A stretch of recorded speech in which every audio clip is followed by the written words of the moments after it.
कि अगर नवरात्रि का व्रत एक लौंग पर कर रहा है तो उसको करने दो, कोई नवरात्रि का व्रत अगर एक गिलास दूध पर कर रहा है तो उसको करने दो, अगर नवरात्रि का व्रत एक जरासी सुपारी पर कर रहा है तो करने दो, कोई नवरात्रि का व्रत कैसे कर रहा है उसको करने दो, उसकी मर्जी। तुम्हारे घर में जैसा व्रत होता है, तुम्हारे घर में जैसा नियम। और कितनी महत्वता कलश की महाराज। जिनके घर में ज्यादा रोग हो, बीमारी हो, ज्यादा तकलीफें आ रही हो, कष्ट बढ़ रहा हो, बीमारियां बढ़ रही हो, या भय लग रहा हो, डर लग रहा हो, हृदय चित्त में कहीं ना कहीं आपको भय का भान हो रहा हो, तो एक लोटा पानी एक कलश में जल भर कर रख लीजिए और रात भर उसको रखे रहने दो। नवरात्र चल रहा है, उस कलश को रात भर रखकर सुबह सुबह उस कलश में एक बेलपत्र डालकर उस जल को नीम के पेड़ के नीचे, जहां नवरात्रि में नीम के पेड़ के नीचे सारी विद्याएं, आदि शक्तियां, सारी देवी उस नीम के पेड़ के नीचे विराजमान रहती हैं। उस कलश में एक बेलपत्र डालकर रात भर रखकर उस जल को पूरे घर में घुमाकर उस नीम के पेड़ के नीचे समर्पित कर दीजिए महाराज। घर में भय लगना बंद हो जाएगा, कोई बड़ी बीमारी आपको घेरेगी नहीं और उस बीमारी से, उस रोग से आप मुक्त रहेंगे, उस बीमारी से, उस रोग से आप मुक्त पाएंगे। वो बीमारी आपको घेर कलश का। नवरात्रे में 9 दिन में से कोई एक दिन ऐसा ले लो जिस दिन कन्याओं का भोजन कराओ, साथ में उनको लाल चुनरी ओढ़ाओ या कोई लाल वस्त्र, लाल पूजन की सामग्री उनको दो, सुख मिलेगा। नवरात्रि में देवी जी की जो बाती लगाई जाती है वो लंबी लगाई जाती है। लंबी बाती का प्रमाण अलग होता है। लंबी बाती क्यों लगाई जाती है? भगवान के मंदिर में दीप में, देवियों की पूजन में, लक्ष्मी की वृद्धि के लिए। कौन से देवता क्या लंबी बत्ती लगती है और कौन से देवता क्या गोल बत्ती लगती है, उसका भी प्रमाण बनता है। किसी देवी की पूजन करो तो लंबी बत्ती आती है, कुल देवता की पूजन करो तो लंबी बत्ती आती है। किसी मंदिर में किसी देवता को लगाने जाओ तो गोल बत्ती लगती है, उसका भी प्रमाण है। लंबी बत्ती जहां लगाई है, अगर लक्ष्मी के सामने लगाई है तो लक्ष्मी की लंबाई बढ़ती है, लक्ष्मी की वृद्धि बढ़ती है। अगर कुल देवता के नाम की लगाई है तो वंश की वृद्धि होती है। इसलिए हमारे यहाँ अमावस्या पूनम को जो पाटे माटे भराते हैं उसमें गोल बत्ती नहीं लंबी लगाई जाती है, जिससे हमारा वंश बढ़े। नवरात्रि में देवी जी की जो बाती लगाई जाती है वो लंबी लगाई जाती है, गोल नहीं। क्यों? क्योंकि जिससे माँ हम पर कृपा बना कर रखी, हमारा वंश खूब बढ़े, हमारे यहाँ लक्ष्मी की वृद्धि है। स्थिर बाती, गोल बाती लगाई जाती है ब्रह्मा के मंदिर में, इंद्र के मंदिर में, देवता के मंदिर में। तुलसी के सम्मुख में लंबी बाती नहीं लगती, तुलसी के सम्मुख में गोल बाती लगाई जाती है, जिससे स्थिरता का भाव केंद्रित।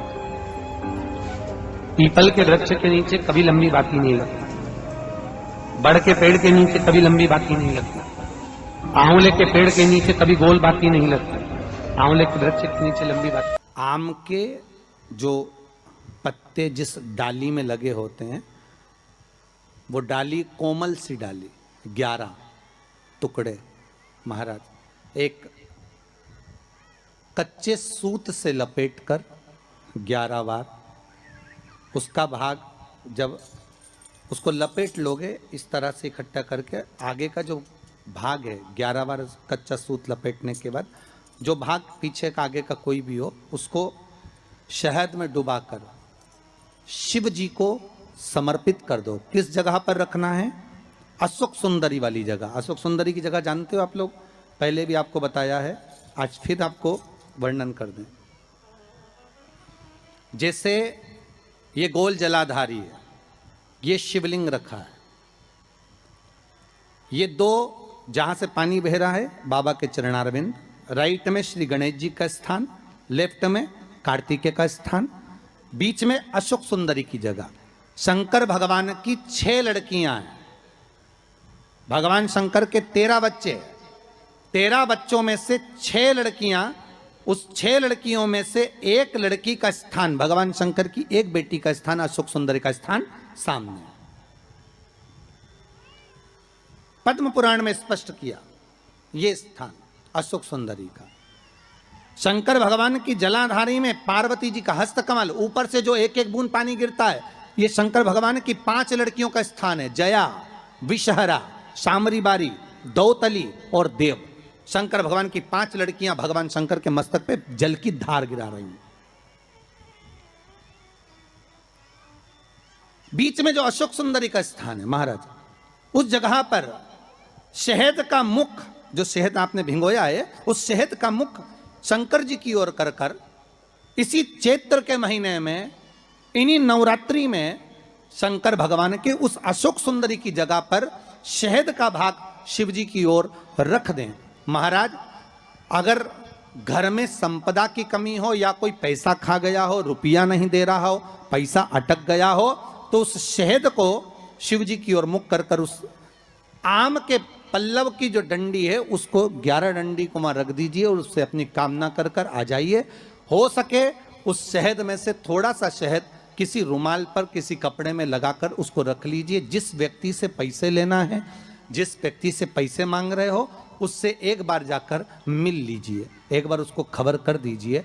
बाबा चाहेगा भोलेनाथ तो नवरात्रि में ही पैसा वापिस आ जाएगा, अगर शिव कृपा कर देगा। ये बाबा की करुणा। आम का पल्लव कोई साधारण नहीं जिसको कलश के ऊपर रखा जाता है, शिव की कृपा। जिस आम के पेड़ पर स्वयं कामदेव चढ़कर भगवान शंकर के तीसरे नेत्र द्वारा जलकर भस्म हो जाते हैं, वो आम का पेड़ साधारण नहीं हो सकता।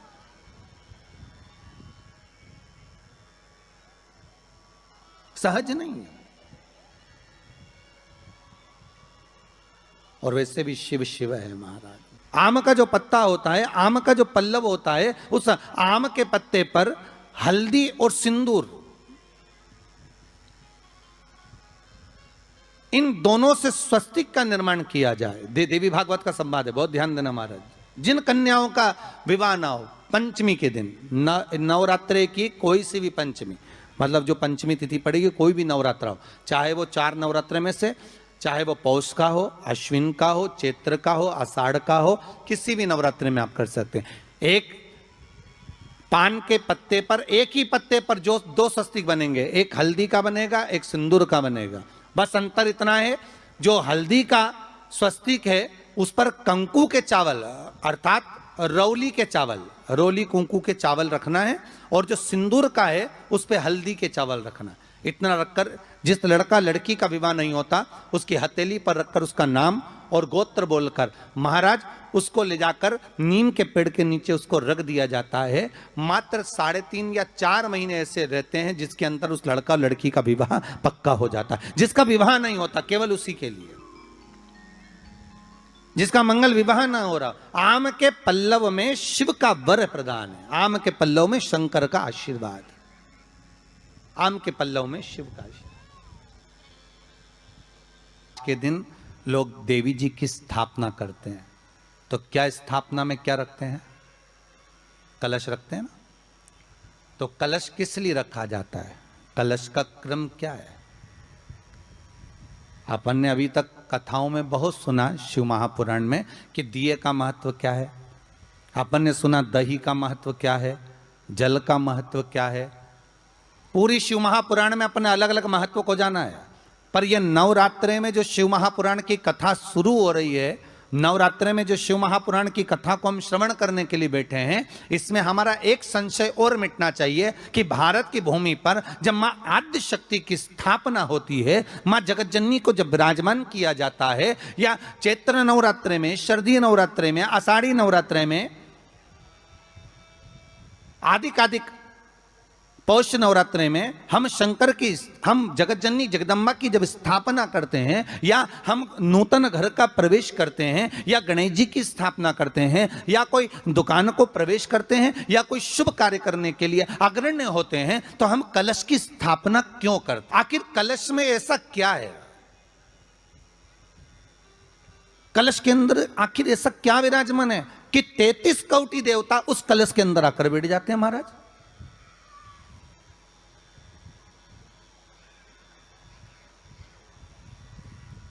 आप कोई यज्ञ करने जा रहे हो, आप कोई पोथी पुराण करने जा रहे हो, आप कोई अच्छा कार्य करने जा रहे हो, तो ब्राह्मण देवता कह देते कलश की स्थापना होगी, कलश की शोभा यात्रा निकलेगी, कलश यात्रा निकलेगी, कलश विराजमान होगा। और आज हर की पौड़ी पर, प्रयागराज में, या उज्जैनी में, नासिक में जो बड़े बड़े कुंभ के मेले होते, कुंभ का मतलब भी तो कलश से होता है। उसकी महत्वता क्यों है?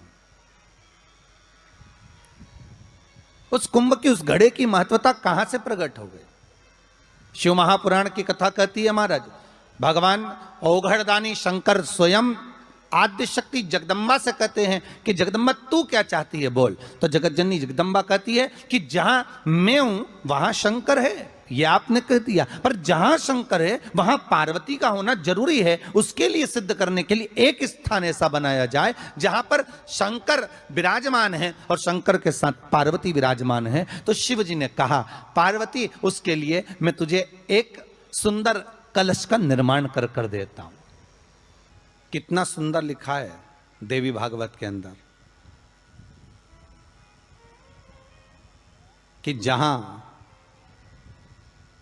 कलश की स्थापना होती है उस जगह पर किसी देवताओं को बुलाने की जरूरत नहीं होती। 33 कोटि देवता उस जगह पर स्वतः विराजमान हो जाते हैं। स्वयं 33 कोटि देवता स्वयं वहां विराजमान। और कितनी महत्वता कलश की महाराज। आप लोगों से भी निवेदन है, क्षेत्रीय प्रतिपदा है आज, जिनके घर में ज्यादा रोग हो, बीमारी हो, ज्यादा तकलीफें आ रही हो, कष्ट बढ़ रहा हो, बीमारियां बढ़ रही हो, या भय लग रहा हो, डर लग रहा हो, हृदय चित्त में कहीं ना कहीं आपको भय का भान हो रहा हो, तो एक लोटा पानी एक कलश में जल भर कर रख लीजिए और रात भर उसको रखे रहने दो। नवरात्र चल रहा है, उस कलश को रात भर रखकर सुबह सुबह उस कलश में एक बेलपत्र डालकर उस जल को नीम के पेड़ के नीचे, जहां चैत्री नवरात्रे में नीम के पेड़ के नीचे सारी विद्याएं, आद्य शक्तियां, सारी देवी उस नीम के पेड़ के नीचे विराजमान रहती हैं। उस कलश में एक बेलपत्र डालकर रात भर रखकर उस जल को पूरे घर में घुमाकर उस नीम के पेड़ के नीचे समर्पित कर दीजिए महाराज। घर में भय लगना बंद हो जाएगा, कोई बड़ी बीमारी आपको घेरेगी नहीं और उस बीमारी से, उस रोग से आप मुक्त रहेंगे।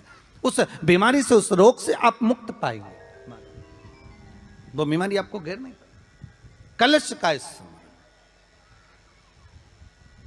इस संसार सागर से उबरने के लिए हम भगवान की कथा को अपने हृदय में, अपनी चित्तवृत्ति में, अपने मन में उतार लें।